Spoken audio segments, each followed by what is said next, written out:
Hi, எல்லோருக்கும் வணக்கம். Welcome to உங்கள் நான் கமல் ஹாசன்ஸ். இந்த வீடியோவில் நம்ம கமல் சார் பற்றின ஒரு புதிய தகவல் தான் டிஸ்கஸ் பண்ண போகிறோம்.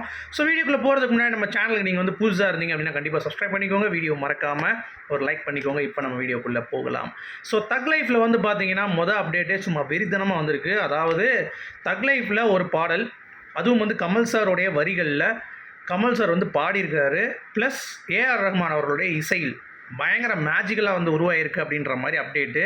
அதுவும் மணிரத்னம் அவர்களும் நம்ம ஏஆர் ரஹ்மான் அவர்களும் ரெண்டு பேரும் சேர்ந்து இரவும் பகலாக அந்த பாடலுக்கு வந்து பார்த்திங்கன்னா ஒர்க் அவுட் பண்ணி மியூசிக் வந்து எப்படி பண்ணணும், என்ன மாதிரி வந்து ஜேர்னரில் இருக்கணும் அப்படின்ற மாதிரி ஃபுல் அண்ட் ஃபுல் ஒர்க் வந்து பண்ணிகிட்டு இருக்காங்களாம். ஸோ அதுதான் வந்து டிலே. ஸோ கூடிய விரைவில் தக் லைஃபோடைய ஃபஸ்ட்டு சிங்கிள் வந்து பார்த்திங்கன்னா வெளிவரதற்கான வாய்ப்புகள் இருக்குது. ஸோ நவம்பர் 7 கமல் சாரோடைய பர்த்டே அன்றைக்கி ஒரு டீசர் கட்டு ஒரு பக்கம் போயிட்டுருக்கு. அதுலேயும் வந்து மணிரத்னம் அவர்கள் பிஸியாக இருக்கார். அது மட்டும் இல்லாமல் இந்த ஒரு வேலையும் வந்து ஒரு பக்கம் வந்து போயிட்டுருக்கு அப்படின்ற மாதிரி சொல்கிறாங்க. ஸோ தக் லைஃப் இட்ஸ் பெட்டிங் பிகர் அப்படின்ற மாதிரி கண்டிப்பாக நம்ம சொல்லலாம்.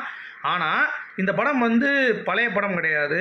அதாவது இந்தியன் 2 மாதிரி வந்து ரொம்ப நாள் ப்ரொடக்ஷனில் இருந்த படம் கிடையாது. அது மட்டும் இல்லாமல் ரொம்ப ஃபாஸ்ட்டாகவும் வந்து பார்த்தீங்கன்னா கமல் சாரோடைய படத்தில் பண்ணி முடிக்கப்பட்ட படம் அப்படின்ற மாதிரியும் சொல்கிறாங்க. ஏன்னா அவ்வளோ தூரம் ஷெடியூலில் வந்து ஒரே ஒரு வட்டம் ஷெடியூல் மட்டும்தான் வந்து மாறி போச்சு. மிச்சம் எல்லாமே மணிரத்னம் அவர்கள் என்ன பிளான் பண்ணாரோ, என்ன பேப்பரில் இருக்கோ அதை அப்படியே எக்ஸிக்யூட் பண்ணிட்டு போயிட்டார் அப்படிங்கிறது தான். இதை பற்றி அபிராமி ஆக்ட்ரஸ் இருக்காங்கல்ல, அவங்க வந்து பேசியிருந்தாங்க தக் லைஃப்பில் வந்து அவங்களுடைய கேரக்டர் பற்றி. எனக்கு ரொம்ப நாளுக்கு அப்புறம் ரொம்ப ஆக்டிவான ஒரு படமாக வந்து இது இருக்கும் அப்படின்ற மாதிரி நான் எதிர்பார்க்குறேன் அப்படின்ற மாதிரி அவங்க பேசியிருந்தாங்க. சரிங்களா?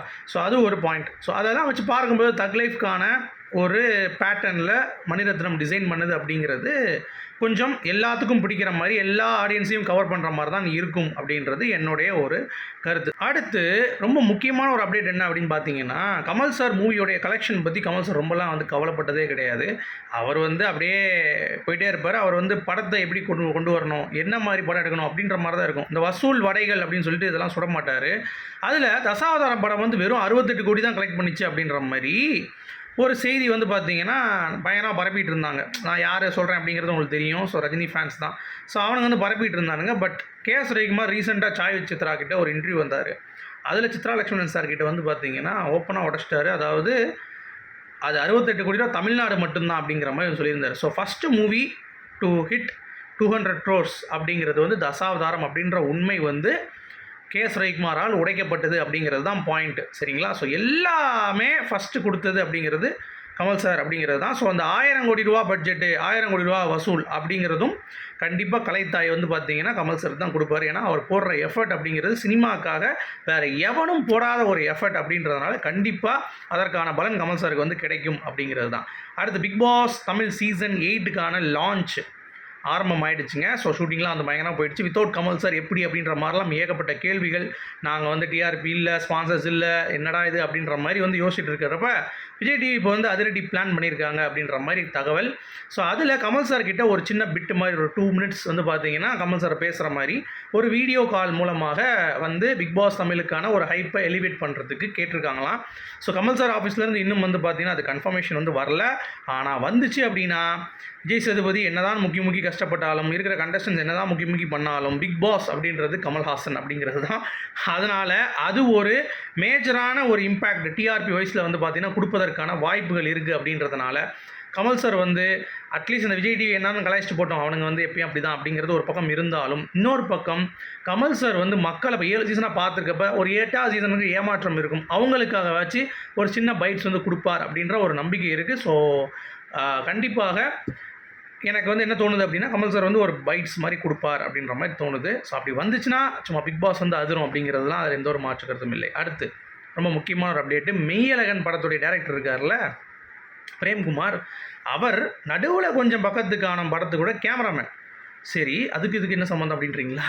இப்போ என்னென்னா நடுவில் கொஞ்சம் பக்கத்தை காணல பிரேம்னு ஒரு ஸ்டோரி வரும் தெரியுமா, விஜய் சேதுபதி நடிச்சிருப்பார்ல ஒரு கேரக்டராக, அவர் தான் அந்த டேரக்டராக மெய்யழகன் படத்துடைய டேரக்டர். அந்த டீமே அவங்க ஃபோட்டோ எடுத்து அவங்க வந்து போட்டிருந்தாங்க. அதை பார்க்கும்போது எனக்கே வந்து தெரிஞ்சிருந்துச்சு. ஸோ இதில் என்ன ஹைலைட்னா நடுவில் கொஞ்சம் பக்கத்தை காணும் லான்ச் பண்ணது கமல் சார் தான். ஸோ கமல் சாரோடைய கனெக்ட் எப்படி இருந்திருக்கு பாருங்கள். விஜய் சேதுபதியும் புதுமுகம் அப்போது. அப்படி இருக்கிறப்ப விஜய் சேதுபதி விக்ரம் படம் நடித்தார், வில்லன் நடித்தார், கமல் சார் பண்ணுற ஷோ வந்து ஹோஸ்ட் பண்ணுற அளவுக்கு வந்து வளர்ந்துட்டார். சரிங்களா? இன்னொரு பக்கம் வந்து இவரும் கமல் சார் கிட்ட மெய்யழகன் படத்தில் பாட்டு எல்லாமே வந்து பார்த்தீங்கன்னா பண்ணுறாங்க. ஸோ யூனிவர்ஸ் அப்படிங்கிறது ரொம்ப அழகானது அப்படி இல்லை. ஸோ எதுனாலும் சரி எவ்வளோ சீக்கிரமாக எல்லாத்துக்கும் வந்து கொடுக்குது அப்படிங்கிறத பாருங்கள் அப்படிங்கிறது தான், அதுக்காக தான் சொல்ல வந்தேன். அடுத்து இந்தியன் 2ல் காஜல் அகர்வால் அப்படிங்கிறவங்க வந்து ரொம்ப அப்செட்டாக இருக்காங்களா. அதாவது இந்தியன் 3 நெட்ஃப்ளிக்ஸ் அப்படின்னு சொன்ன உடனே ரொம்ப மனம் உடைந்து போயிட்டாங்களா. ஏன்னா அவங்க வந்து இந்தியன் 2க்கு தான் ஒரே படமாக இருக்கும்னு சொல்லிட்டு தான் அந்த கலரி எல்லாம் வந்து பண்ணியிருக்காங்க. பட் இதை வியாபாரமாக ஆக்கிடலாம்னு சொல்லிட்டு 2 பார்ட்டாக போட்டு தப்பு பண்ணிட்டாங்க. அது வந்து படம் வந்து ஒர்க் அவுட் ஆகலை அப்படிங்கிறதுனால ஒரே பார்ட்டாக போட்டிருந்தால் படம் செம்மையாக இருந்திருக்கும், சங்கர் சாருக்கு செம்ம நேம் இருந்திருக்கும். அதை வந்து தவறு பண்ணிட்டாங்க, ஓகேங்களா. ஆனால் காஜல் அகர்வாலோடைய சீன்ஸ்லாம் வந்து தியேட்டரில் அந்த நிறைய விஷயங்கள் வந்து அவங்க எஃபர்ட் போட்டிருந்தாங்க. ஏன்னா குழந்தை வேறு அப்போ வந்து அவங்க பெற்றிருந்தாங்க. அது முடிச்சுட்டு உடனே 2 மாதத்தில் ஹார்ஸ் ரைடிங், கலரி அப்படின்ற மாதிரி ஏகப்பட்ட விஷயங்கள். ஸோ அந்த கமிட்மெண்ட் போட்டும் படம் ரிலீஸ் ஆகலையே அப்படின்ற அந்த ஒரு ஃபீலிங் வந்து அவங்களுக்கு வந்து இருக்குது அப்படிங்கிறது தான். ஸோ அது அவங்களுக்கு மட்டும் இல்லை, எல்லாத்துக்கும் இருக்குது. ஆனால் இதில் என்ன ஹைலைட் அப்படின்னா, இந்த படம் வந்து ஓடிடி அப்படிங்கிறது அது வந்து ஒரு சில கும்பலால் பரப்பப்படுற ஒரு அஜெண்டா. ஆக்சுவலாக படம் தியேட்டரில் கண்டிப்பாக ரிலீஸ் ஆகும் அப்படின்றத எந்த ஒரு மாற்று கருத்தும் இல்லை. ஆஃப்டர் வேட்டையன் விடாமுயற்சிக்கு அப்புறம் வந்து இந்தியன் 3 வந்து ரிலீஸ் ஆகும் அப்படிங்கிறது தான். பட் எல்லோரும் வந்து இந்த வடை பேச்சுன்னு சொல்லி ஒருத்தனை உருட்டி விட்டான், அதில் வந்து எல்லாத்துக்கும் ரீச் ஆகுதுங்க. ஸோ இதில் இன்னொரு விஷயமும் இருக்குது, லோகேஷ் அவர்கள் சொன்னது, அது நம்ம அப்புறம் பேசுவோம், சரிங்களா. ஸோ அதனால் ஆன்லைனில் வர்ற விஷயங்கள் நம்பாதீங்க, unless it's confirmed from production ஹவுஸ்லேருந்து சொல்கிற வரைக்கும் நம்ப வேண்டாம் அப்படிங்கிறது என்னுடைய பாயிண்ட். ஓகே, அடுத்து கார்த்தி அவர்கள் மேலகன் ஹீரோ இருக்கார்ல, அவர் வந்து கமல் சாரை தேங்க்ஸ் பண்ணிவிட்டு இது வரைக்குமே நல்ல கமல் சார் அப்படின்ற அந்த ஒரு பேட்டர்னில் தான் வந்து பேசுகிறார். அது ரொம்ப ரொம்ப எனக்கு பிடிச்சிருந்துச்சு. ப்ளஸ் அவர் வந்து சூர்யா தான் கமல் சார் வந்து கூப்பிட்டாரு பாடுறதுக்கு, அவரோட ரெக்வஸ்ட் ஏற்று தான் கமல் சார் வந்து பாடினார் அப்படின்ற மாதிரி சொல்லிவிட்டு, ஆனால் கண்டிப்பாக அந்த படத்துக்கு அந்த பாடல் வந்த இடம் அப்படிங்கிறப்ப ஒரு எலிவேஷன் வந்து கண்டிப்பாக கிடச்சிச்சு. அது ரொம்ப ரொம்ப எனக்கு ஹாப்பியாக இருந்தது. படம் வந்து அடுத்த லெவலுக்கு ஈஸியாக வந்து ப்ரொமோட் ஆச்சு அப்படின்ற மாதிரி அவரும் வந்து பேசியிருந்தார். ரொம்ப அற்புதமாக இருந்தது. அடுத்து மற்ற ஆக்டர்ஸ்லாம் போலீஸ் கேரக்டர் பண்ணும்போது இன்ஃப்ளூயன்ஸ் எடுப்பாங்க, இல்லை யாராவது வந்து ரெஃபரன்ஸ் எடுப்பாங்க, இன்ஃப்ளூயன்ஸ் ஆவாங்க யார் மூலமாகவும். பட் கமல் சார் வந்து பார்த்தீங்கன்னா வேட்டையாடு பண்ணிட்டு முடிச்சும்போது நிறையா போலீஸ் ஆஃபீஸர்ஸே வந்து ஓ இப்படி தான் இருக்காங்களா போலீஸ் அப்படின்ற மாதிரிலாம் வந்து அவங்களே டிசைன் பண்ணாங்க. நிறைய பேர் நான் இன்டர்வியூவில் பார்த்தேன், கமல் சார் மாதிரி நான் வந்து பண்ணணும் அப்படின்றதுக்காக போலீஸ் ஆகி கூட கமல் சாரோடைய ரெஃபரன்ஸ் எடுத்து அவர் மாதிரியே பண்ணுறது அப்படிங்கிறதெல்லாம் வந்து பண்ணிகிட்டு இருந்தாங்க. ஸோ பார்த்துக்கோங்க, சரிங்களா. ஸோ ரஜினிகாந்த்னு ஒருத்தர் பண்ணியிருக்காராம் இப்போ லேட்டஸ்ட்டாக வேட்டையனில் போலீஸாக. அது பார்க்குறதுக்கு வந்து சிரிப்பு போலீஸ் மாதிரி தான் இருக்குன்ற மாதிரி பேசிகிட்டு இருந்தாங்க. சரி, அது ஒரு பக்கம், அதை வந்து நம்ம பேச வேண்டாம் அப்படிங்கிறது தான். அடுத்து யாராவது முன்னாடியே பிளான் பண்ணிட்டு போய் ஆஸ்பத்திரியில் படுக்கிறத முன்னாடியே சொல்லணும்லங்க, ஒரு பேசிக் மேனர்ஸ் வேணாமா. அவ்வளோ ரசிகர்கள் வந்து பார்த்திங்கன்னா, அதாவது ரசிகர்களை கடைசி வரைக்கும் சங்கடப்படுத்தும் ரஜினிகாந்த் தான். ஏன்னா வேறு வழியில் இப்படி தான் சொல்லி ஆகணும். ஏன்னா அரசியலுக்கு வரேன் அப்படின்னு சொல்லிட்டு எத்தனை பேருடைய லைஃப் வந்து தெருவில் இருக்குது தெரியுமா. அவருக்காக செலவு பண்ணி அங்கங்கே வந்து பார்த்திங்கன்னா பயங்கரமாக போட்டு உட்காந்து, என் ஃப்ரெண்டே ஒருத்தன் வந்து ஸ்டூடியோலாம் போட்டு உட்காந்துருக்கான், இப்போ ஒன்றும் இல்லாமல் இருக்கேன். ஸோ அப்படி இருக்கும் பொழுது நீங்கள் யோசிச்சு பாருங்கள், அந்த லெவலுக்கு ஒரு ரசிகர்களை ஏமாற்று ஒரு தலைவன்னா அது ரஜினிகாந்த் தான். அதையும் வந்து நம்பிட்டு இருக்காங்க பாருங்கள். ஏன்னா அக்டோபர் ஏற்கனவே இந்த 5 நாள் ஹாஸ்பிட்டல் இருக்க போகிறேங்கிறது டிசைட் பண்ணதான். லோகேஷ் கிட்ட சொல்லிட்டு தான் போயிருக்காங்க, இந்த மாதிரி ஷூட்டிங் வந்து தள்ளி வைங்க, நாங்கள் சர்ஜரிக்கு போகிறோம், முடிச்சுட்டு நாங்கள் 12ஆம் தேதிக்கு மேலே தான் வந்து பார்த்தீங்கன்னா ஷூட்டிங் ஜாயின் பண்ணணும்னு சொல்லியிருக்காங்க. அப்போ என்ன பண்ணணும், ரசிகர்களுக்கு ஒரு நோட் மாதிரி கொடுத்துட்டு, இல்லைப்பா நான் இந்த ஏற்கனவே பிளான் பண்ணது தான், ஒரு சின்ன இது தான், நான் போயிட்டு வரேன் அப்படின்ற மாதிரி. திடீர்னு ரஜினிகாந்த் அட்மிஷன் ஹாஸ்பிட்டல் ஐசியூவில் போயிருக்காரு அப்படின்ற மாதிரிலாம் போகிறப்ப ரசிகர்கள் பயந்துட்டு பதட்டமாக அன்றைக்கி எத்தனை பேர் வந்து இருந்தாங்க அப்படிங்கிறது தெரியும். ஸோ நிம்மதி இல்லாமல் பண்ணிட்டீங்கல்ல. ஆனால் கமல் சார் இதே இது லெக் சர்ஜரி பண்ணார் பிக் பாஸ் இந்த ஹவுஸ் அந்த டைம் வந்து பண்ணும் பொழுது.